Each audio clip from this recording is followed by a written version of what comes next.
Live from Columbia, this is Sports Talk on the South Carolina Radio Network. Be a part of tonight's show. Call us at 800-956-7266 or email talkback@sportstalksc.com. Now, here are your hosts for Sports Talk, Phil Kornbluth, Kevin McCrary, and Tom Hayes. Ron Hunter has fallen off his stool for good reason. Georgia State up by 1.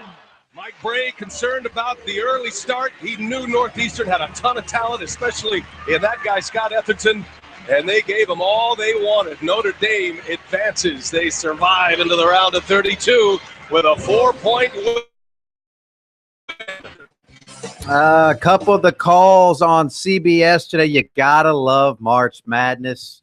Really, I mean, we love football. We live, eat, sleep, breathe football 365 days out of the year. I get that. It's really hard to think of two better sports days than the first Thursday and Friday of the NCAA tournament. And in the first 4 hours today, 2 3 seeds went down. You heard one of those calls there. Georgia State with a deep three from way beyond the top of the key to knock off Iowa State. Earlier, you had Baylor. Well, actually, that was Georgia State beating Baylor. Earlier in the day, you had number 3 seed Iowa State losing. And that was just another stunner when they lost to UAB. Right about now, Iowa State's wishing UAB would have disbanded both their football and basketball teams as the Blazers take down the Cyclones. Yeah, of course, Iowa State lost some years ago to Hampton when I think they were a 2 seed. So they go down. Interestingly enough, we were talking to our newsman, Matt, and we were talking about the fact that UCLA wins on a goaltend on a 3-point attempt by the coach's son, Alford, and then Hunter Jr., the coach's son of Georgia State, the deep three we talked about. So I'm not so sure in March Madness we had 2 coaches' sons involved in 2 3-point plays that win a ball game. But a heartbreaker for Larry Brown, 73 years old, sitting on the bench, suffering from bronchitis. Alford takes an off-balance long 3 that's just going to tick the rim, touched by the SMU player, and they call the goaltend when they had a 2-point lead, and they lose by 1 on a 3-point attempt goaltend. That's one that I don't think I've ever seen before. I mean, that's a crazy way to lose a basketball game up 2 and then get called for a goaltend. On a 3-point shot before. Not in person.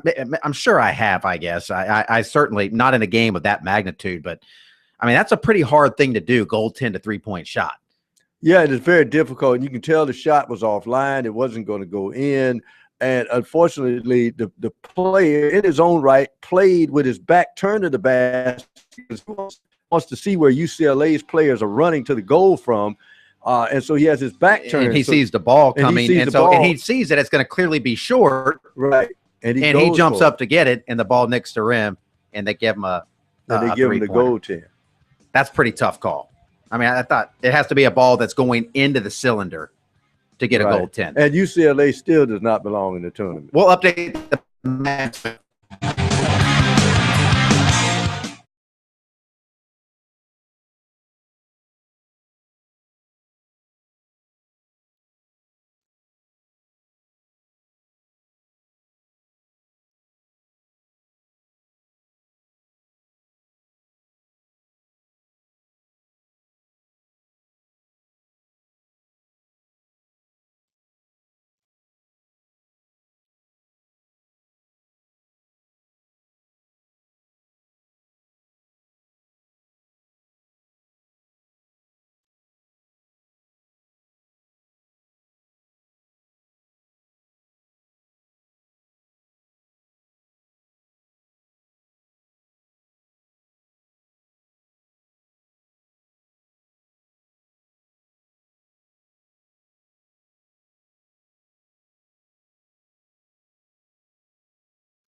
So how's your bracket looking? I have to say, in the Bojangles Bracket Buster that we are all participating in, well, my bracket is not looking very great. I don't know where Corn's is. Corn's off tonight. If you haven't noticed, I'm sure you have. Cornbleed will be back tomorrow. But one person in our Sports Talk Bracket Buster did pick correctly the Georgia State upset and the UAB upset. One person. How many brackets did they fill out? I don't know, but at least one of them had that. But that person is no longer at the top of that bracket. We'll update the Bojangles Bracket Buster later in the program. Pro and Pope, you guys will have to pull up yours and see where you are. I can tell you right now, I don't know where I'm ranked. We had lots of people in there. I mean, hundreds of people in there. But I am nowhere near the top. I think I'm in the 28th percentile. It's pretty bad. The Bojangles Bracket Buster that we have powered by ESPN.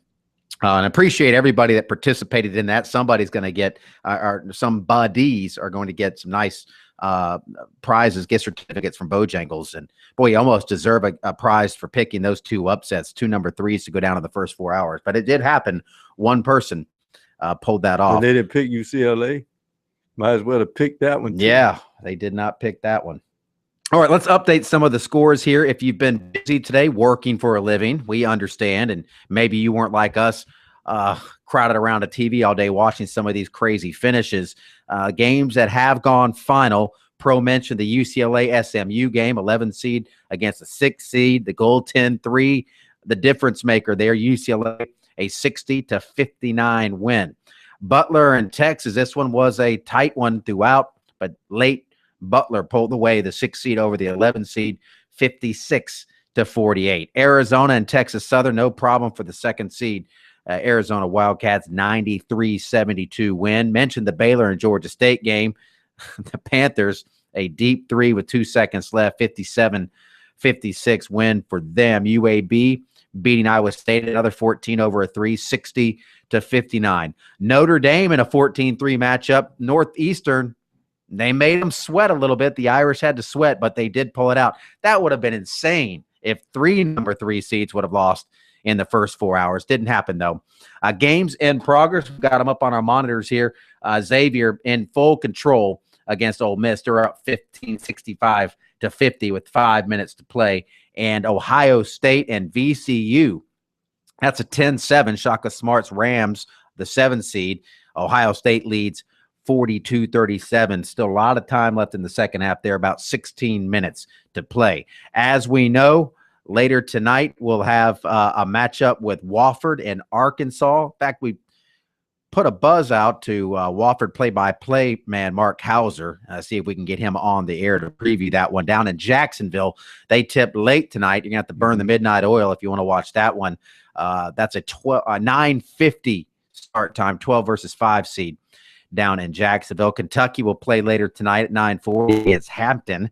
Good luck to Hampton. I don't know if the Hampton coach ever got in touch with Jesus. He was trying to call him after the play-in game to figure out. I didn't know there was a number. Like, I mean, what does this number start with? Is that a 555 number? Georgetown plays Eastern Washington, 4 versus 13 at 10 o'clock tonight. LSU and NC State at 9:20. Stephen F. Austin, Brad Underwood, former Frank Martin assistant at Kansas State and USC. They play Utah at 7:30. At 6:50, Villanova, number 1 seed, plays Lafayette. 7:10, Purdue and Cincinnati. That's a 8-9 matchup. And Harvard, my safety school, in North Carolina will play at 7:20.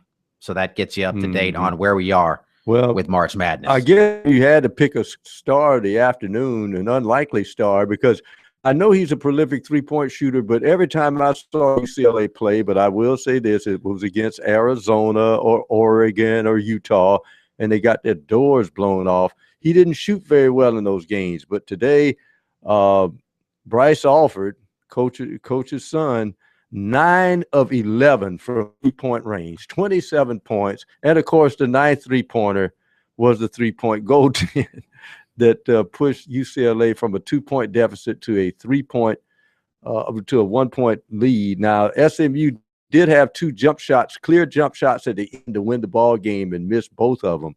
So SMU and Larry Brown goes home, UCLA goes forward. And I still say shouldn't have been in the tournament, but they're still there. They're there. Well, it's nice to have UCLA across your uniform. The selection committee likes to have those franchise schools in the legacy schools, if you will, in their tournament. And I don't blame them. That's the human nature side of it. All right, checking out the Bojangles Bracket Buster, over 300 entries in the Bojangles Bracket Buster. And the guy I mentioned is JMed999, and he's on Twitter too, and he made sure to point out that he picked both of those games right. He is a multiple bracket guy. Okay, yeah, I could. And this year I only filled out one bracket. I did one bracket. I used to just be a one bracket guy, and then I did the multiple ones. When you get in these pools, and if you're in these pools, sometimes people say, "Well, I want to increase my odds at winning," but I found that I didn't really like it because a win in one bracket would hurt me in another bracket, and I didn't really know who I picked in what game. And I still, to be quite honest with you, even with one bracket, I have to go back and look and see who I picked. And then I am horrified when I see, oh my gosh, I picked SMU to go 2 rounds. Oh no, Ole Miss 2 rounds. So I'm in big trouble. But I'm a one bracket guy now, and I think I'll remain a one bracket guy. But I don't judge multiple bracket people. Some people really judge multi-bracket people. I judge the no bracket people. If you're not going to fill out a bracket, why not? I mean, why wouldn't you? Even if it's just for fun, just to see how you're going to do. Why wouldn't you do that? Well, I will give you credit if you fill out 2 brackets. But if you go beyond 2, then I got a problem. See, here's what I do normally. But I only fill out 1 bracket now. I usually grab the bracket first thing on Monday morning and just on first instinct pick the winners.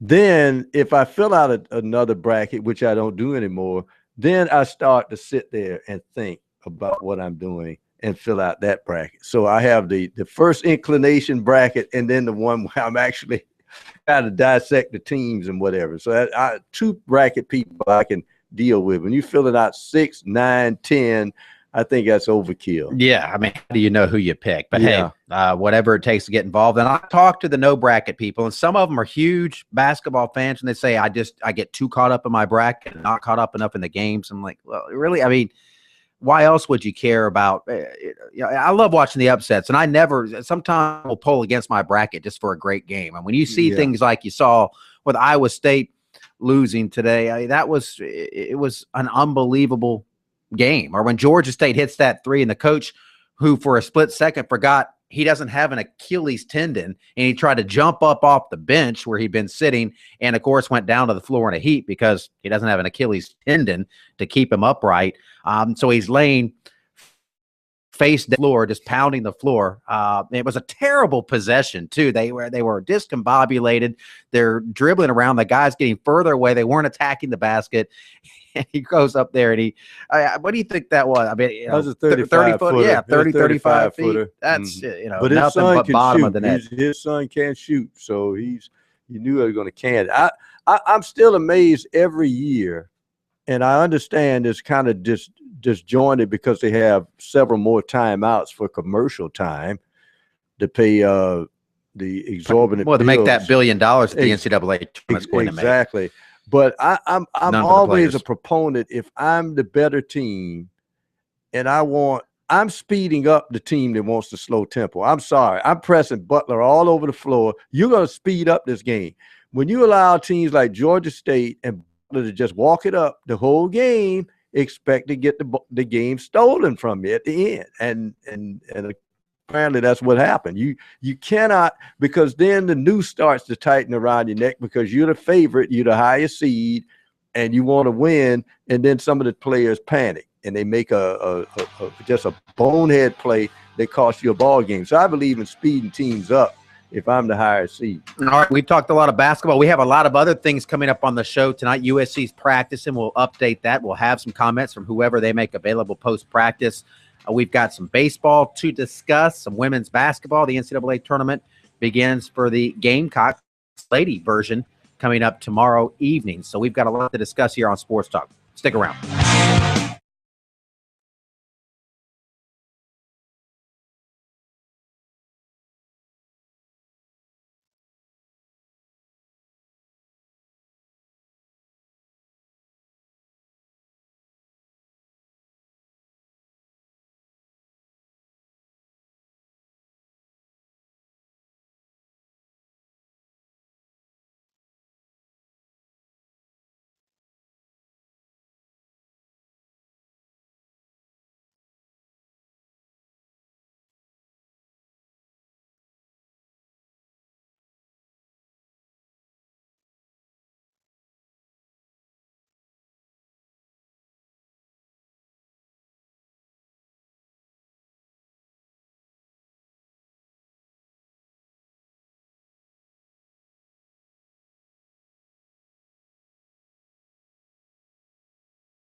Sports Talk South Carolina Radio Network. Kevin McCrary, Professor Tom Hayes holding down the fort. Phil Kornblut with the night off. Graham Hope pushing all the buttons, keeping us afloat tonight.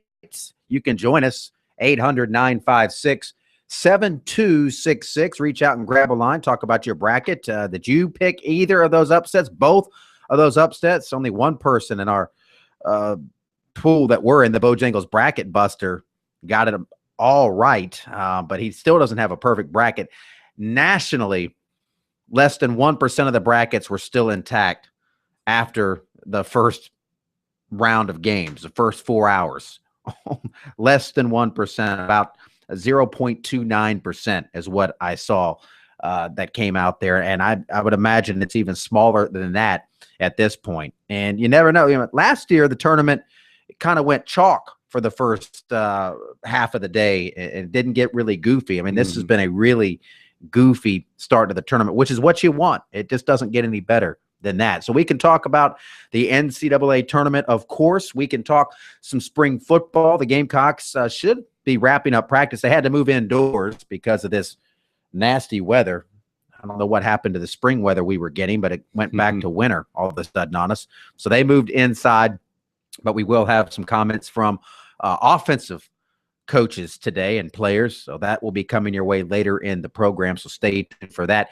Also, we're told that USC could be close to getting a commitment. And we'll tell you if that comes to fruition. We might even have the player on with us. We'll see. It's a football commitment. Yeah, football commitment over there at Williams-Brice Stadium. We will have recruiting tonight as well. Oh, Sans Corn. I can't wait for that. We talked about the weather. I'm interested in seeing, because the weather is so weird down here right now.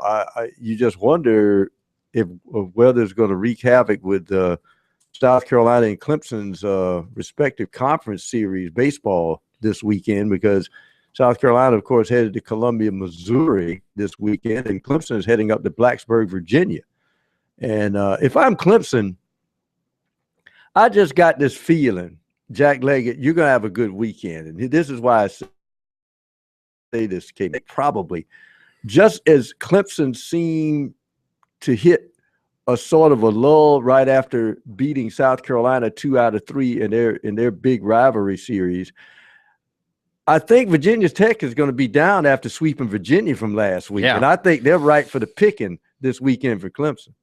Well, they hope so if you're Clemson. I mean, and I was on a radio show yesterday, and somebody asked about Jack Leggett. And look, we have been ardent supporters of Jack Leggett and continue to be supporters of him, but they've got to start winning baseball games at this stage. They are, you have to ask yourself, with everything, the way it happened last year, not exactly a vote of confidence from Dan Radakovich. I mean, Clemson just can't sneak into the NCAA postseason, the regionals, and expect Jack Leggett to be around. I mean, I think they have to have a solid regular season and probably advance to at least a super regional round to make sure that he's back. And that's hard to say. That's hard to believe, but you got to win some games.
right, again, our phone number, 800-956-7266. Reach out, grab a line. If you want to interact with us via Twitter and 140 characters or less, you can do so at SportsTalk SC. Also, if you haven't done so already, follow us there at SportsTalk SC.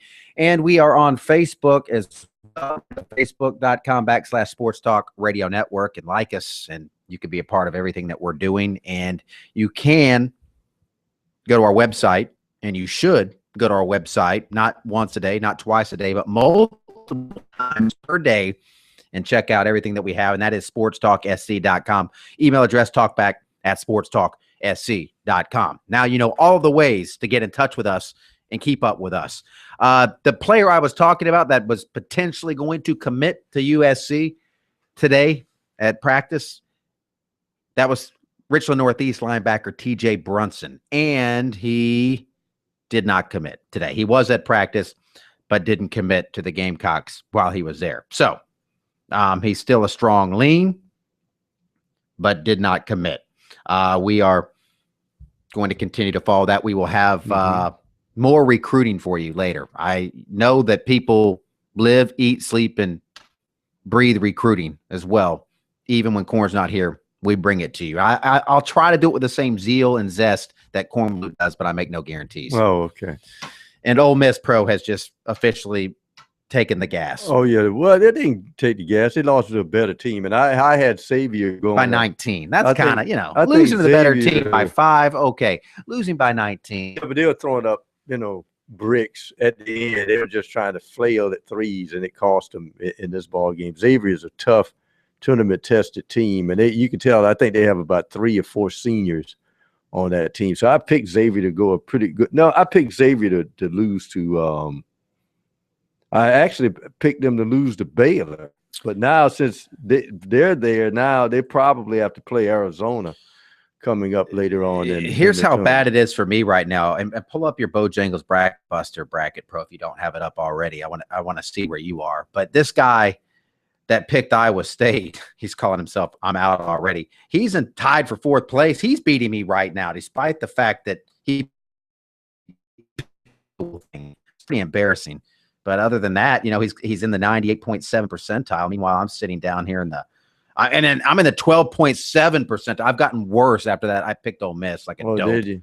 I mean, I'm embarrassingly bad in this bracket. Just awful. It has not been a good run for me today. This has not been a good day for me. Well, if I was a defensive coordinator, I'd be fired right now. If I was an offensive coordinator right now, I'd be fired. I'm just jumping and looking at some of the headlines that's going on right now, and I guess the key point right now, and it's a little early to go into this conference count, but let's say it like it is. At the beginning of the tournament, there were 7 teams for Big 12 and the ACC, I think it was, or was it the Big 10? Yeah, Big 10. Already 6 from the ACC. And the Big East and 5 from the SEC. Already you can knock off 3 from the Big 12. Including, 2 number 3 seeds. Baylor, Iowa State, and Texas all went down in the opening game. Yeah. I mean, Texas, not as much shame, but no. The 2-3 seeds, no excuse. All right, let's go out to the phones. Mike's in Aiken, and he's leading us off here on Sports Talk. Hello, Mike. Hello, guys. Did you happen to see the goaltending call in the SMU-UCLA game? Unfortunately, yes. All right, here's what I got to say about it, if you allow me. Okay. Yeah. All right, if you don't make that call, nobody's going to say nothing about it. All right, they're not going to be talking about it, how it was a bad call, maybe it was close, not. Now you've made officiating an issue because you couldn't swallow the whistle. Mm-hmm. Now we're going to be talking about it. And we don't have to be talking about it because it's a terrible call. But just don't make that call. Swallow the whistle. We're going to be talking about for next year. So it's obviously a bad call. And I just can't believe they made that call. And sometimes these officials, I don't know, they get caught up in the moment, but they want to make it about themselves. So these young men, hey, listen, just don't make the call. Don't do it. And nobody's going to say anything. Somebody can say, maybe not. I'm not going to go on and on about it like we are right now. Yeah, now don't you agree? And here's my understanding on a goaltend. Like if it's on the rim, like on top of the rim, you can't mess with it. And if it's on its way down with a chance to go in, you can't mess with it. But think about how many guys reach up and grab air balls all the time when it's clearly going to be short. The officials don't call it's on its way down, but it's going to be short. And, I agree. I mean, that's a call that would never be made in the 5 minutes into a game with 16 minutes left in the first half. If that happens, that referee doesn't blow his whistle. So why are you blowing it in the final seconds in a crucial time? And they're human. It's a judgment call. He made it, but that's a pretty darn tough call to make in an NCAA tournament. I don't know if you saw the end of the game last night, but it's the same judgment call you just talked about of swallowing your whistle. The last play in the Dayton game where the Boise State player pump fakes, gets the Dayton guy in the air and then jumps into him, and the referee said game over. I'm not calling that foul at the end because you tried to draw the contact.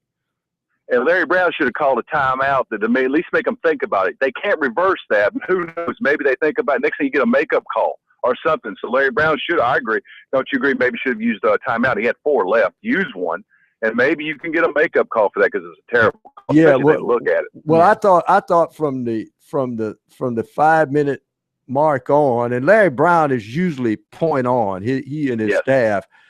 I would have chosen, quite frankly, at the end of the game, because he had his stroke going today. I would have put a taller man on Alford and just make him give up the 3-point line. You're not taking that shot. You'll pump fake all day, and I'm still going to block your shot because I'm taller than you are. But he kept the little point guard more on him, and he was just going over the top of him. And in the last 5 minutes, he didn't make a defensive switch, and I thought that was a mistake. K-Mac, why do you fill out brackets? Why do you waste your time with that? I do. I've never filled out a bracket. I don't fool with that stuff. All I care about is what my Blue Devils do, and I enjoy the tournament. You're a no-bracket guy. So you're one of the no-bracket guys. Never have done one and never will. Why would I wait? Because there's no way. It's always some woman who in California who knows nothing about basketball that always wins it. Oh, yeah. So why would I waste my time? It's a complete crapshoot. There's no doubt about it. It is a complete crapshoot. I mean, people, you have leans and this, that, and the other, but yeah, it is a complete crapshoot. But I do fill one out. Just, it's my civic duty as an American, just like I vote. Even though I know that it's probably going to just be some schmuck who I don't like anyway that wins. But yeah, I hear you. I enjoy it. Have a great day. The rest of your day. Enjoy talking with you. Yeah, you too. SMU. I mean, think about it. They got shafted last year by the fact that they weren't in the tournament. We all know they went to the NIT. They beat Clemson in the championship game there. But that's a tough way to go down if you're Larry Brown. And again, I can't think of a time that I've ever seen a goaltend called on a 3-point attempt. But he made an interesting point about calling a timeout, because I'm not so certain they changed their minds, but I thought he needed to settle his team down because they had 2 good looks at the basket at the end. And they threw them up like they were desperation when they had time. And I think probably emotionally they had not collected themselves from the call. Yeah, I mean, because sometimes you'll have coaches say, I don't want to let them get set on defense. Maybe they'll be celebrating it, blah, blah, blah. But I'm with you. I mean, calm down your team, get a good play, find a set piece that you're comfortable with, and go from there. But it's easy to second guess. I mean, the guy goes down there and makes a shot. You go, okay, we're not talking about it. I'm sure that official that called the goaltend was hoping one of those shots went in, just so you're not the storyline. But it happens, and that's part of March Madness. And you know what? You can't let yourself, when you are in a position where the game's going to come down to that last shot, you put yourself at the discretion of a judgment call of an official. I mean, that's what officials, they're humans. They're just like guys that turn the ball over. I mean, they're going to make mistakes, and that is part of the game. Bad calls are part of the game. I'm not a guy that blames officials for wins and losses. I still think teams determine it, and officials are part of the game. Some of them are better than others, dictate the flow of the game, but at the end of the day, it's up to the players to make enough plays where it doesn't come down to one call by an official.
Well, we're talking a lot of basketball. And the women's side, the number 1 seed USC women's team will face Savannah State. I think they beat them by about 60. It was 111 to 49. Yeah, back they in December. pounded them when they faced them earlier in the season. In fact, the Gamecocks have played 2 of the teams in that field. They beat Syracuse by 3. That was a tight matchup. I remember they were down by in 12 that game in the second half and came back. It was in the Bahamas, in Freeport. They matched up against them, so that could be an intriguing matchup in day 2. But we shall see. All right, let's. She had her pre-NCAA regional news conference. Will take on Savannah State at 5 o'clock. I'm not sure why they're playing the 5 o'clock game and not the 7 o'clock game. Why they wouldn't get the quote-unquote primetime matchup on their home court. They want the fans in there quick and piled in there. Big fan. Wouldn't they have bigger fans in there at 7 than 5 on a Friday? I don't think they want the late arrivals in there. They want both games to be packed. So they think people will stay after not come to the first one. I mean, maybe. We actually got a tweet from somebody that said they don't expect a big crowd. I'll actually pull up the Twitter feed at SportsTalk SC from Vic Stone. He says, doubt it if South Carolina women's basketball game will sell it on Sunday. Online round 2 ticket prices, USC $27.30, Tennessee $15, UConn $20 and $15. And he put $1.09 in greed. So I don't know who determines. I thought all the prices were the same. Does each venue get to determine I don't price? know. But you gotta remember now, this is not technically the University of South Carolina's event. This is the NCAA. Yeah, that's why I thought they determined. So the you gotta know that the prices are going to be high. I told people before the tournament started, I say wait for the escalation of prices, because this is how the NCAA makes their That's how money. they make $1 billion on the men's Exactly. tournament. And this happened during baseball season where the regional prices were steep. All right, let's listen in on Dawn Staley. She's up there with a couple of players too. I think Tiffany Mitchell is one of them, and Alicia Welch. And Asia Wilson or Dozier? Wilson. Okay, and Asia Wilson. So those are the voices you will hear. Well, we're extremely excited about hosting the first and second rounds of the NCAA tournament. Our players are playing at a really high level at this time, and hopefully we can use playing at home in front of a big crowd to our advantage. Lisa, you've been here for 4 years now, your 4th tournament. Just how good does it feel to be opening this at home instead of Seattle or Colorado where you guys have been set? It's refreshing to know that we're playing right here on our home court, right here in our backyards, and that we don't have to travel at all. So, of course, it's better than having to get your body adjusted to traveling, especially with where we've had to travel in the past. So it's definitely good to be able to just play right here in our backyards. Staying with that, Lisa, how does it change, from a player's perspective, being at home, going into the state tournament, or just status quo for y'all? I think for us, it gives us a little bit more excitement knowing we're going to be able to play in front of our home crowd. We've had consistent big crowds all year, so we know everybody's excited for the fact that we do get to host the first and second round. So just kind of knowing that you'll have a lot of fans out in the stands for us, instead of not really knowing when we had to travel in the past. So that's the biggest thing, is knowing we'll have our home crowd behind us. Question here in the middle. For Lisa and Tiffany, you guys have talked before throughout the season of trying to play that perfect game. And I wonder if that first game against Savannah State, when you shoot 58% from the field, I mean, is that as close as you guys maybe have come all year to reaching that kind of ideal? We played really well, but that was at a completely different part in our season. We've changed. They've changed. We're both at different forms as far as how we're playing right now. But it was a really good game for us. But you can't really go back to that and take away from that game. Like I said, we're at completely different points in our seasons, and we're both in a situation where it's win or go home. So, but that was a game in which we were able to play really well. Question in the back. For Elena, regarding that, how do you guys keep from thinking, 3 months ago we beat this team by 62 points. We're not going to have a difficult time here. We just make sure that we keep a level head. We know that we can't take anybody lightly at this point. we treat them like we treat anybody else, the way we scout them, the way we practice and prepare for them. We just make sure that we're ready for them. All right, somebody has tweeted in another reason why they wanted the early game. Dawn Staley said she wanted the rest time between games. So thanks to John for tweeting that at SportsTalk. Yeah, you got a day off. Well, how much rest do you need? Yeah, it's a couple extra hours, 2 extra hours. Make a big difference on those legs, I suppose.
Let's jump right into recruiting, beginning with Richland Northeast linebacker TJ Brunson. On commitment watch for USC, was on campus today to watch the Gamecocks' second spring practice. Brunson also attended the Gamecocks practice on Tuesday. He's given some consideration to committing while there Thursday today, but did not commit. Former Kansas safety Isaiah Johnson is considering USC among his transfer possibilities. JUCO Junction reported Johnson had received an offer from the Gamecocks, and Gamecock Central's Wes Mitchell reported last night that Johnson had talked to Gamecock recruiter Joe Robinson. Johnson is graduating from Kansas this spring with 1 season of eligibility remaining, which he plans to use as a graduate student. Johnson prepped at Panther Creek High School in Cary, North Carolina before enrolling at Western Carolina in 2011. He played the 2012 season at Iowa Western Junior College before joining the Jayhawks in 2013. Last season, he started all 12 games and was second on the team with 75 tackles. Meanwhile, USC signee Corey Helms, who is transferring from Wake Forest, said his appeal for immediate eligibility is in the process and in the hands of USC compliance. Helms said he hopes to hear something back before May, because if the waiver is approved, he will enroll that month. If not, he will come in with the other recruits in June, but he'll have to sit out a season. Defensive end Jordan Woods, 6'3", 250, Ocala, Florida, is coming off a junior season with 16 sacks and 60 tackles. He's had 28 sacks over the past 2 seasons. He is getting a lot of interest and has a priority of a lot of schools, and a lot of schools are making him a priority. That includes USC, and they were one of the first to offer. He says he will probably take an official visit to South Carolina. Woods visited Florida last weekend, and it was a good visit for him. The Gators, he said, are on him very hard, and growing up just down the road from Gainesville, it's only natural that Florida was one of his favorite teams growing up. USC, Florida, and Miami are all recruiting him hard at this point. USC has offered 2017 defensive back Joshua Brown of Fairburn, Georgia, and Clemson target offensive lineman Parker Bordeaux of Orlando plans to visit Florida this weekend. And on the basketball recruiting front, the season over for USC, but Frank Martin back on the recruiting trail. One prospect expecting to meet with Martin soon, 6'6" shooting guard Mark Ellison of Burlington, New Jersey, the son of former Louisville star and #1 NBA draft pick Purvis Ellison. And he said he's talked to Coach Martin, and he's coming up Monday to watch a workout. And he said he's going to take his time and have a decision next month. Ellison has not yet scheduled official visits, and will do that after he visits with more coaches. Right now, interested in USC, Minnesota, Maryland, Wake Forest, Temple, Cal, and Rutgers. Not claiming a favorite at this time. This season, Ellison averaged 20 points, 7 rebounds, and 4 assists per game. Well, you can see what Coach Martin is doing right now. Just like a pass rush disrupts a quarterback, when you look at Notice and Sindarius Thornwell, it's almost evident now that he likes big guards who gets into point guards' faces and disrupts other teams' offenses. So he's looking for tall guards. You can tell that's what he's doing. USC practice report coming up, along with some post-practice. And we'll hear from USC baseball coach Chad Holbrook previewing the Gamecocks matchup with Mizzou.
Live from Columbia, this is Sports Talk on the South Carolina Radio Network. Be a part of tonight's show. Call us at 800-956-7266 or email talkback@sportstalks.com.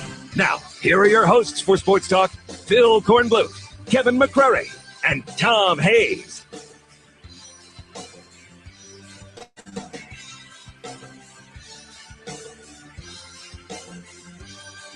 Hour number 2 of Sports Talk and the first overtime game of the NCAA tournament.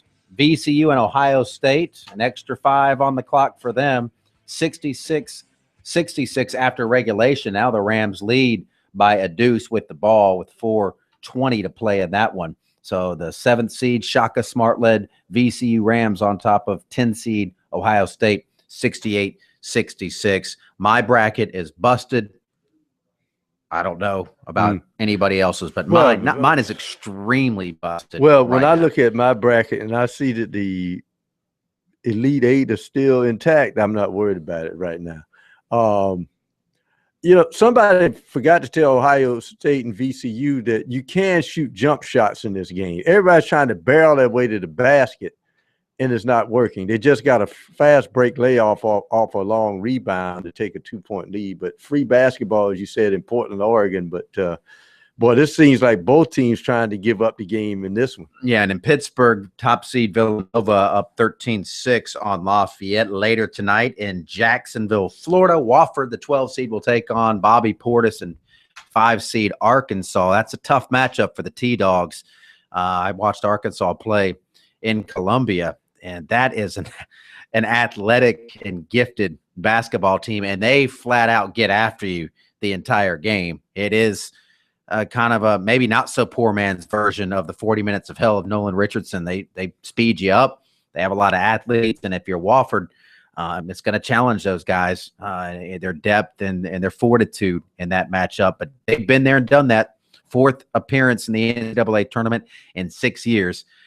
Mike Young, boy, it's a coup that he's still in Spartanburg with the T-Dogs. Well, that's why I asked Mike Young, what do you do against an Arkansas? Because you don't want to be seduced into playing their game. However, if you notice, when South Carolina got back into the game, when they were down, by 20, they had to play their game. And what happens is Arkansas is going to give up some point-blank layups because of the full-court press. And if you get it over the first wave, you got a layup. You're not going to dribble the ball there and just stand there and hold it just for the sake of slowing the pace down. So I think tonight, Wofford has to pick their spots when they take the easy baskets, then try to get back on defense very quickly and frustrate a guy like Portis. I'm not so certain that tonight that you don't front him and have somebody in the rear so he can't even breathe and say, look, there's the open threes. If y'all can beat us from out here, be my guest. But I'm not letting Portis have all he can eat inside tonight. And that's a 9:50 tip. Tomorrow night, Coastal Carolina will try to make some history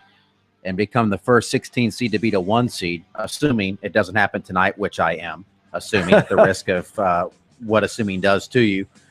So that'll happen. Also a late night game in Omaha, Nebraska. The Chanticleers are there, and I just saw them tweet a picture of them traveling. So we've reached out to Cliff Ellis. We might catch up with him this hour. We will catch up with Chad Holbrook and USC spring practice coming up.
All right, a spring practice in the book. Spring practice number 2. They moved indoors because of the weather in Columbia, and I think the whole state's pretty soggy right now. Pro, you have a few practice notes, and then we're going to listen in on what G.A. Mangus had to say and Connor Mitch. Yeah, first of all, Mason Zandy, who looks to take over at left tackle this year, or right tackle, said, he tweaked his hamstring today and did not practice. Darren Smalls and Brandon Wiles were in yellow jerseys, meaning they didn't practice. Lorenz Bryant, who has that what they call now a mild liver injury after the collision on Tuesday with a teammate, he was in attendance, but of course did not practice. Freshman wide receiver Gerard Washington had a slight hamstring injury, and his practice time was limited. So a few banged up people in attendance, but not on the field practicing today.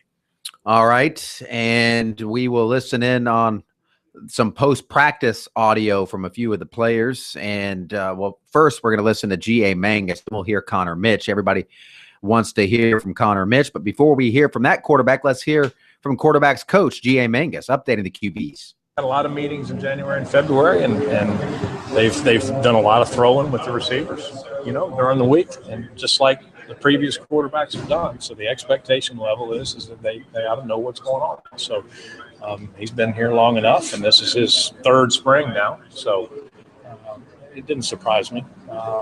But then again, it's not, it's nothing I sure didn't tell him he did the best in the world. Right. That's for sure. He's got a lot to go, and they're putting in new coverages and new defenses every day. So, there's still a long, long way to go. Connor talked about kind of him and the other quarterbacks taking a lead and trying to help out the young wide receiving corps. How have you seen that through the first couple of days of practice? Well, good. Really saw it in January and February. They were good about getting and rounding them up and getting them when they can. They got a busy schedule. Our guys, people don't realize how busy these kids are, from study halls and meetings, practice and workouts and class. It's just, they got a lot to do, and so to round them up and get them all there at one time, you got to find certain times to do it. So they did it late at night sometimes, and on weekends, and Sundays, and throughout January and February. So yeah, they've been doing their part as trying to round them up and be leaders, and that's the expectation we have all the time. And have you seen that kind of pay off as the first couple of days of practice have started? There's definitely been more vocal. Yeah, and they're older now. They're still they're not old, not as old as I wish. But they've been around now. I think their comfort level, and it's amazing when all of a sudden the job's kind of open. It's kind of amazing what it does to confidence levels of certain guys. Sometimes they embrace that and they jump right in and act like it's been there the whole time. But so hopefully that's what will happen this spring, and it'll settle over the next 3 weeks. Sorry to even ask this, but how has Connor handled the responsibility of starting to go back? Fine. Like I said, we got all equal reps right now. He's got a long way to go, but he's off to a pretty good start. And pleased with where he's at, but we got a long way to go between April 11th and surely a long way to go before we open it up in August. All right, G.A. Mangus talking about all of his quarterbacks with a little emphasis there on Connor Mitch, who definitely has the inside track. It's his job to lose. Let's hear what he had to say in a little Q&A after practice. Coach Spurs spoke very highly of you yesterday. Did you see that? Were you gratified by that? I mean, it's definitely an honor when someone like that gets compliments. But, I think I did pretty well my first day. The team did well as an offense, the whole unit. So, it was great to get out there. He felt like you'd made a step confidence-wise and performance-wise. Did you feel like that was coming? Did you feel like you were going to show that Tuesday, I guess? Yeah, I've worked hard this offseason. The whole team has. But coming along as a quarterback a couple years into it, hopefully I would think it would come. Yes. Anything specifically you think you did better? Just got the ball out of my hands quick on time. Chose the right receivers to throw to. Quick decisions. Is it fair to say that's his thing? That's what he harps on the most, is fast decision making? I wouldn't say timing. That's okay. Just make sure everything's on. Just get a receiver when he's coming out of his break. Make sure the ball's there. There were a few times this offseason he seemed to, if not trying to motivate you, at least mentioning, well, I saw a couple guys in the weight room. I didn't see Connor there. Did you get that? Did you get the feeling he was trying to light a fire under you to some degree? Yeah. I mean, he wants to push all of us, Right. 4 of us to get better. I mean, if you didn't see me in the weight room, then I was definitely somewhere else working. Did it motivate you though, or did you just know that's coach being coach? I guess a little bit of both. That's the way he motivates people, and I guess it kind of did light a fire under my butt. Dylan, do you feel like you're the same type of quarterback as Dylan? What are your similarities? What are maybe your differences? Yeah, I believe we are very similar. We're both, I guess, very mobile, but we get the job done if we have to. Both pocket passers. He's taught me a lot, so I guess I kind of modeled my game after him. To what extent have you talked to Dylan and maybe before that even Connor about the maturation process and just things you need to do sort of off the field? Towards the end of the season, me and Dylan talked a lot about this upcoming season and the chances of me playing quarterback, and he kind of gave me a lot of tips. Connor, I talked to, I think, when I saw him twice, maybe. I mean, he both gave me some helpful tips. So relatively young wide receiving core. Do you see you or some of the other quarterbacks as kind of the leader of the offense and kind of helping them get on and get moving? Yeah, I mean, that's the job as quarterbacks to do that. I think we have a lot of young receivers right now learning the playbook, learning the routes. Just if they need help, we'll definitely tell them what to do. All right, Connor Mitch, he's going to be the guy that everybody has their eye on this spring and going on beyond that. And I know there's been a lot of discussion about him, everybody thinking the Gamecocks need to bring in a mid-year transfer, try to find somebody to take over the reins. And everybody talked about Everett Golson and just different guys, Braxton Miller. And nobody knows what they have with Connor Mitch. You don't know what you have. Mm-hmm. So to write off somebody that you don't even know what he has is extremely unfair. And you don't know what he has, not because he's not any good, but because there's been guys ahead of him that are better, as they should be. I mean, he shouldn't have been playing last year. Older, yeah. It would have been a problem if Dylan Thompson couldn't hold his job with a redshirt freshman coming in there. Dylan Thompson should have been the starter last year. He was. He wasn't a world beater, but he had the best passing year that any quarterback in school history at South Carolina had.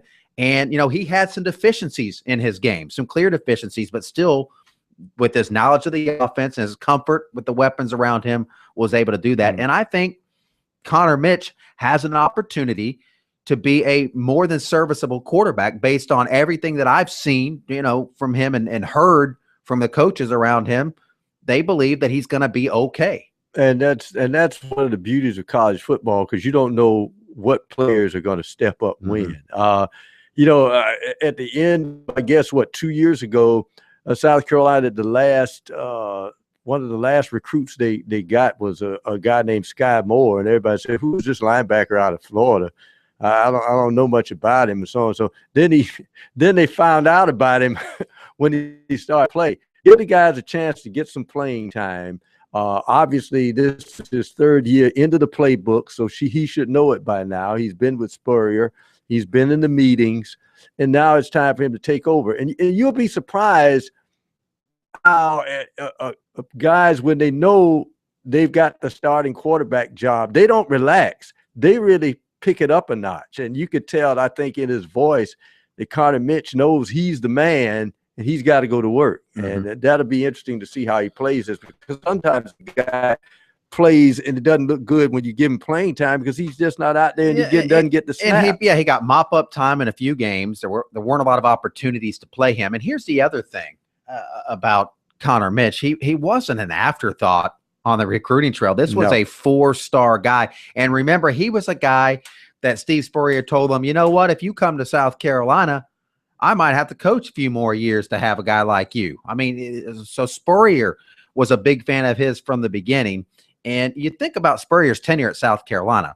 What year did he have absolutely nobody that could play quarterback? I mean, usually he's had somebody that was serviceable. I mean, even if they had deficiencies, Blake Mitchell didn't know the system, struggled for a while, but he was a serviceable quarterback. He threw in Savell Newton, who had never really played at that level and before. Worked with him on the fly. I mean, Spurrier usually gets what he needs to out of his quarterbacks, usually.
Another upset, 10-7. Ohio State in overtime wins against VCU. So Shaka Smart and the Rams bounced in the first round. North Carolina and Harvard getting started now. How do you like those apples?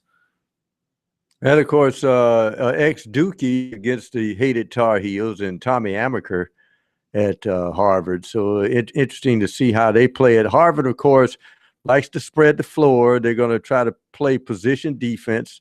Of course, North Carolina has tremendous height advantage over the Crimson, one of the best nicknames in college athletics, the Crimson. And they shoot the three. So look out if the Tar Heels get into a sort of slow-down matchup with this team. I think North Carolina will try to push the gas pedal and see if they can't speed Harvard up tonight. Let's see here. Oh, here's Gamecock. Rutt is in the top spot in the Sports Talk Bracket Buster. Now, does this say percentage 100%? He has a champion of Louisville. Let me click on this. I'm, by the way, in the 25 percentile pro. That's where I am, 25.4%. You're the 25 percentile. So let's see how this has worked out for him. He picked Butler to win, so that was correct. He picked Notre Dame. Notre Dame also won today. He did pick Baylor, so he missed there, but he's still in the top of the bracket. So he doesn't have a perfect bracket, but he is leading and he has sole possession. But it is very early in the Bojangles Bracket Buster. But you're in you said 29 percentile? 25.4. Okay, so we're about the same spot. I don't know where Corn is. He's off tonight. I'm assuming because he hasn't texted me and said, ha, ha, ha, I'm great. Where are you? The Celtics rule. Lakers suck. That he's probably somewhere near the bottom as well. Pope, have you checked your bracket lately? I see you burning something in there. I assume that was it. Yeah, I went from 28th earlier, 28th percentile with you earlier to back up to like 48th, 50, but I haven't looked since we just had the loss with VCU. That'll drive me back down into something terrible, I'm sure. But I've had better days. Let's put it that way. Yeah, well, haven't we all? When you click on your bracket, you see where you can also, if you're doing the ESPN powered bracket, you can see where you are nationally, and it's I'm in 8,637,728th place. So I'm hanging right around right where I want to be. Those 8 million people in front of me. Look out! I'm coming for you. I'm coming for you. Well, it's interesting. I'm looking at these games, and obviously a lot of fans, because of the extra timeouts and the slowdown, they sort of pick the Butlers and whatever, which kind of freaks me out because in a regular season game, you look at teams and you say, well, Butler lose that game, and they usually do. But for somehow they let the game slow down in the tournament, and other teams get seduced into playing that slowdown. They can get upset. I have not seen two teams since Nolan Richardson's Arkansas teams, UCLA under John Wooden, and UNLV under Tarkanian, that refused to play a slowdown game and pushed you, just like Loyola Marymount pushed you into playing their style of game. Guys don't do that anymore. And I'm waiting to see a coach that's going to try to do that. Say, no, I'm not playing the slowdown. We're gonna put it in the high octane mode. And they don't do that right now anymore in the NCAA. It's fascinating how coaches change their minds about wanting to push the ball.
if you're a gambler and you've been betting underdogs today, just straight underdogs, against the spread underdogs today, 11-1. That's pretty remarkable. Wow. VCU hit a late layup. They were getting 4 points. So the late layup helped them get it down to a 3-point game, and meaningless layup, but 11-1 against the spread. All right, we've talked a lot of basketball. We've talked some football, but there is some baseball coming up this weekend. South Carolina 3-0 in the SEC, going to Mizzou. Well, it looks like we have and the Tigers also 3-0 big time in the SEC. Let's listen to Chad Holbrook, who's very eager to talk about this matchup against Mizzou. Numbers are phenomenal. I believe they're off to their best start in 7 or 8 years. The thing that jumps out about Missouri when looking at them is not only their pitching numbers, but their fielding percentage. Boy, they've pitched and played defense at a very, very high level.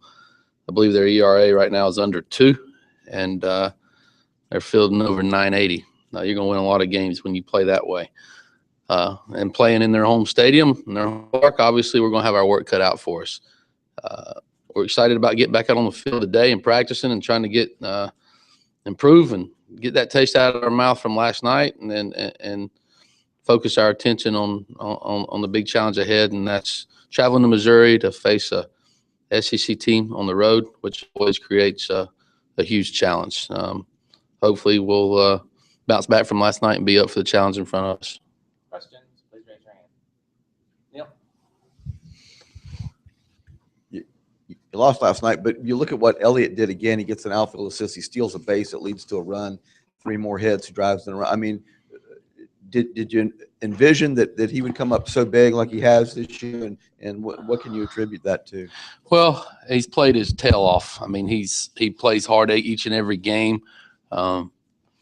He's done everything we've asked him to do. I mean, he's played a good outfield. He's been a good, solid leader for us. And yeah, I hoped he would play well. I don't think you could expect, him hitting 426 and leading our team in hitting, and has a couple home runs in there. Got he's positive in the walk to strikeout ratio, stole 4 bases. Yeah, he's been terrific. And, a lot of people are asking me what the difference is between last year and this year. I think there's a couple of things that kind of stand out to me. One, he's much more confident player. He feels he belongs. He's healthier. Last year he dealt with a stress fracture in his back off and on all year. And he's much more aggressive, I think, and that's probably you can attribute that aggressiveness to his confidence level. He's just in a better place and showing the player we hoped he would be when we recruited him, and he's been a breath of fresh air for us for sure. You kind of alluded to it, but after the loss last night, then going on the road for the first time in league play, baseball's a funny game. Is it better? Not better to come off a loss, but it make it a little easier to get their attention towards the Missouri series on the road? Well, I mean, I don't think it's ever better to come off a loss. I don't believe in that. Now, could they be more focused because of it? Hopefully, if you're looking for a ray of sunshine in a not so pleasant evening, and but that's they should be ready to play no matter what. Loss, maybe they have a little bit more sense of urgency because of the way things went last night. I hope that's the case. We'll get their attention today with Missouri and their numbers and how well they've played. So I hopefully they'll be extremely focused today on the practice field tomorrow and be ready to play. We're going to have to play our best to win up there. And again, their pitching numbers are phenomenal. So, and it's not like we're actually, top to bottom, we're an offensive juggernaut by any stretch. So the matchup on paper doesn't look good for us. So, but luckily this game is played between the white lines, and we'll go strap it on and play and see if we can play our best baseball of the year and see if we can win a few up there. Can't tell from back here, but is the scruff gone? Did you face the razor? Yeah, I'm smooth as a baby's behind. I know you hated the beard. Was there some disappointment that you had to do that? No, I was actually disappointed why I had to do it. It wasn't disappointing in doing it. It's time start another one if we can. And then it's, I'm done with I'm not done with the superstitions, but I'm done with that one. I know it's a long season and you're still early in it, but you look at where you guys were, where you lost last time, and it was guys talking about, trying to find energy and all that kind of stuff, to where they were at the end of this 10-game streak, where it felt like they could probably win every time they stepped on the Right. field. What kind of growth did you see in your group in terms of the intangibles over the course of that 10 games? Well, I hope we grew. I don't know how much we did. I don't think we'll know until we continue to get into the meat of our schedule. And be honest with you, I'll be honest with you. In that 10-game stretch, there were games in there that we should have won. We should win a number of those games, but then we played, extremely competitive brand of baseball against Kentucky, and they're a good, solid team. And to kind of feel the energy in the dugout during that weekend made me feel a little bit better about our competitive spirit. And I hope that's where we've grown the most over those 10 games, is a little bit more confident, competing a little bit harder, sense of urgency is a little higher. And our heightened awareness on the field and what we're trying to accomplish is a little bit higher than when we were scruffling a little bit early in the year. But we'll see. We got to continue to. I hope we become a consistent team. We're 17-4, but I don't feel we've played consistently yet. And you mean all phases of the game: consistent offensive team, consistent defensively, and consistency on the mound. Even though we've been pretty darn consistent on the mound, but we got to do better. I told our players last night, we got to do better for our pitchers. We can't force them to be perfect each and every game, and we got to try to win a few games here and there on offense from time to time. And I don't know if we've done that much. John, Neil, and running back. I know every team in the SEC is pretty good, but did you foresee what Missouri's been able to do so far going into the year? Did you think they'd be able to accomplish what they have so far? Well, I knew that they had a really good recruiting class coming in, I think, in which was, some people said it was a top 5 or top 10 recruiting class. So, I did know that. I think I would be shocked. Not shocked, it's not the right word, but those pitching numbers, that's an incredible accomplishment for those guys. And I don't know if anybody in an aluminum bat new ball game can expect to have an ERA of under 2 and have the strikeouts that they have, and they don't have many. Their walk to strikeout ratio is incredible, and they've played great defense. So, going on the road and winning 3 games at Georgia, I'm sure that'll get everybody's attention. And Georgia's coming off a series win against Florida State, and they play pretty well at home, as we all know. And Missouri went in there and beat them 3 games, and that right there tells me all I need to know. How's Max Schrock feeling today, and do you anticipate him playing all weekend? I do anticipate him playing. I do think he's here at the stadium today. He's going to try to practice. At least that's the first indication that I received.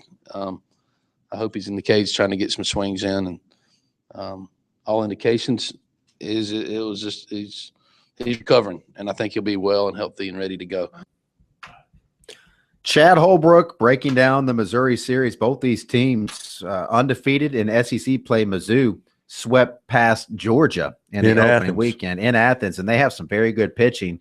So that could be a competitive series. The Gamecocks had a 10-game win streak going until that loss against Winthrop, and that's why Holbrook was clean-shaven for the first time since the Clemson game, where he was growing out his beard, his scruff. He didn't have a big beard going for the amount of time that 10-game win streak went along, but he's not going to go much beyond that in terms of growing out the stubble again. He's not a big stubble guy.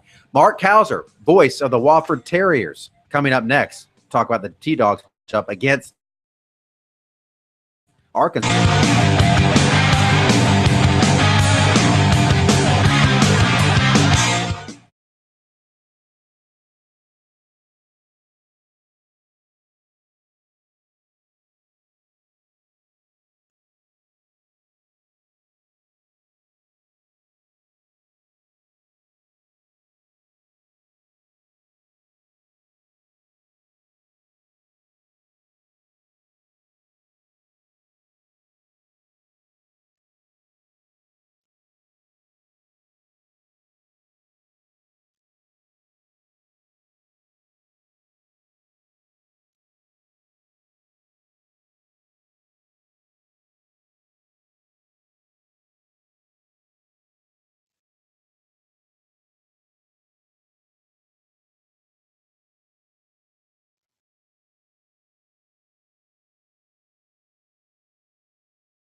right, Sports Talk continues. We are working on connecting with Mark Hauser, who's down in the Sunshine State in North Florida, Jacksonville to be precise, where Wofford will play Arkansas in a few hours, about 9:55 scheduled tip there between the Terriers and the Razorbacks. We've got our eye on North Carolina and Harvard in the Tar Heels taking care of business here. Well, just as I said before, I'm looking for a team to speed up a team, and that's just what North Carolina is doing, getting the ball off the board, pushing it up against Harvard, not letting them get into that deliberate tempo that they prefer, and they're making shots. So North Carolina in control right now, 19-7. It was 10-7. Harvard missed a point-blank layup, and since then, North Carolina is going on a 9-0 run, making it a 11-0 run, and now it's 21-7. Yeah, it's going to be tough for the Crimson to come back in that one. Cincinnati and Purdue, that's a 9-8 matchup, coin flip, and they're playing like it's a coin flip. 21-21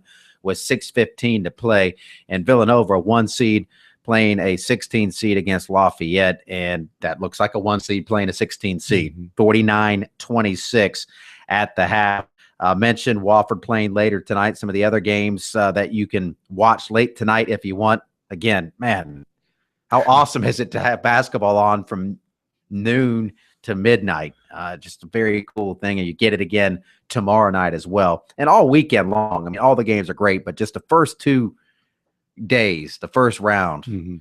Now it's interesting that CBS, I guess, got the idea when NCAA produced the games, because the first few years, the big networks wanted the weekends, and then they wanted the second Thursday and Friday. So interestingly enough, in those first few years of ESPN, once they started having the wherewithal to cover a lot of basketball around the country with the help of NCAA Productions, KMAC, what they used to do is ESPN would show every game, and I mean every game in its entirety. So what they would do is they'd have a feature game on, but they'd switch you to the other games. But then late at night, they had videotaped all the games, and they played the whole tournament in the wee hours of the morning. So if you wanted to see every game in its entirety, you could. Obviously, you can't do that now unless you tape it yourself. But in the first few years of ESPN, once they started covering NCAA basketball, that's what they did. Then the networks say, wait a minute, we need to get in on that. And I think NBC grabbed it one year, then CBS picked up the contract and carried the entire first 2 days of the tournament, which they did not cover. Yeah, I mean, it's brilliant. And they make about $1 billion. That's what they're going to make on just this NCAA tournament. That's more than the Super Bowl. That's more than any other sporting event in the world. Because it's one and done. I think people like the drama of one and done. Obviously, if you get in the NBA playoffs, you know the best team is probably going to win 4 out of 7. But when it's one and done, anything can happen, which we've already seen a few times today. All right. It looks like Hauser, we weren't able to get him. I guess our lines didn't connect. So no Hauser. I was giving you the rest of the schedule tonight. LSU and NC State, another SEC ACC matchup to there. Me, that would be the best Who'd game. you pick in that one? I picked LSU to win. I did too. I just, but that is a definite coin flip. LSU, the 9 seed, NC State, the 8 seed. Hampton and Kentucky. Hampton will get slaughtered by Kentucky around 9:40. That'll begin, and then about 9:43, it'll probably be all over. But the shouting, Georgetown plays at 9:57, 4 versus 13 against Eastern Washington, and then Utah, the 5 seed against the Fighting Brad Underwoods at Stephen F. Austin. Well, obviously, I'm reading a lot into this, but I'm going to go ahead and say it. There's some interesting undertones of what I see, and I try to see the picture being painted about a basketball team, and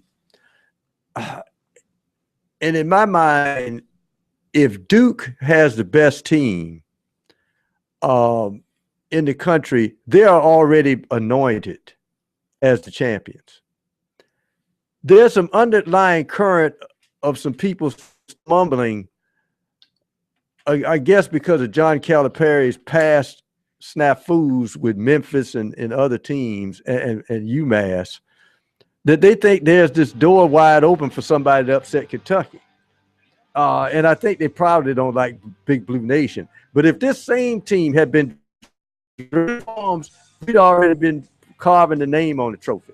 But for whatever reason, they do not want to anoint Kentucky. They just don't want to do it. I will anoint them without hesitation. 40-0. Yeah, I think that'll be their record.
All right, final segment. Been a good show. Oh, boy, great March Madness. You never a dull moment with March Madness. And if day one is any indication of what we're going to get in this tournament, it should be a lot of excitement. But will the high seeds, usually you have a lot of this jockeying at the end of the day, but when it gets down to the Final Four, you have a 1, a 2, or a 3 seed. Usually it's one of the top 4 seeds that make it to the Final Four. You have all your fun and games in the first couple of rounds, and then it gets down to the nitty-gritty, and the cream usually rises to the top.